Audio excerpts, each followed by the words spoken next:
Fried small pomfret in sweet sauce. The ingredients: 5 small pomfrets, half cup of tomato sauce, 1 spoon of chili paste, 1 clove of garlic, 1 onion, 2 chilies thinly sliced, 1 teaspoon of turmeric powder, a bit of sugar, and salt. To start, mix the small pomfrets with turmeric powder and salt till even.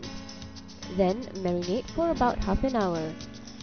After that, heat up the oil and fry the fish. When it is crispy, take it out and drain. Using the same pan, reduce the oil and saute the garlic till fragrant, followed by the chili paste. Fry till the oil separates.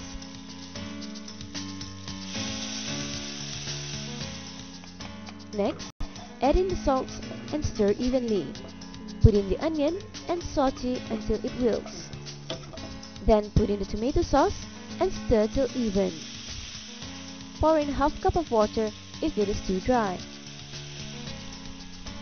After that, add in the chilies and stir till it wilts.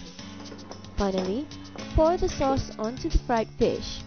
Fried small pomfret in sweet sauce is ready to be served.